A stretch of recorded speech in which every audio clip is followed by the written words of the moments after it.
به نام خدا. سلام بدین پلاس، خوش اومدین. علی هستم و براتون آموزش دانلود و نصب بازی ردت ردمپشن 2 رو آماده کردم. شاهکار راکستار. خب بازی رو از سایت پارسی گیم دانلود میکنیم. سایت خوبیه برای دانلود این بازی. نسخه دودی رو دانلود کنید. نسخه فیت گرل هم هست ولی ممکنه براش مشکل پیش بیاد و بنظرم یکم حجم بیشتر بدید تا نسخه مطمئن تر بگیرید. 44 تا پارت رو دانلود میکنید که تقریبا میشه 87 جیگ. خودش اینجا نوشته. پس از دانلود وارد پوشه که بازی ها رو دانلود کردیم میشیم. همه بازی ها باید توی یه پوشه باشه. همه فایل رو سلکت میکنیم و کلیک راست میکنیم و هم میتونید اشتراک شیر بزنید اگه حافظش رو توی درایوتون دارید. هم میتونید اشتراک فایل کنید و توی پوشه که نیاز دارید بازی رو اشتراک کنید. صبر کنید تا بازی اشتراک بشه.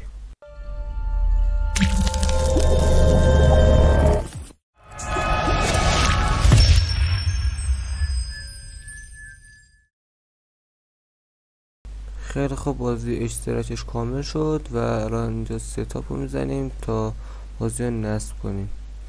اینجا دکمه بالا رو باید بزنید تا این صفحه بره و اینستال میکنیم.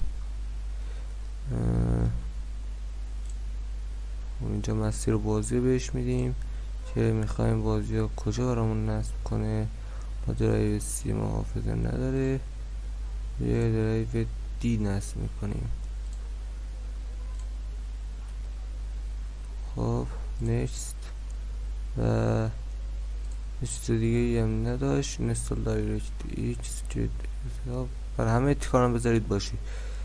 نکست اینستال. حساب میکنیم تا بازی به طور کامل اینستال بشه.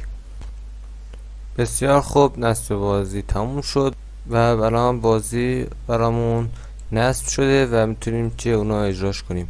به زودی گیم پلی بازی رو هم خواهم گذاشت. ممنون که تا اینجا ما رو تماشا کردید. یا علی، خدا نگهدار.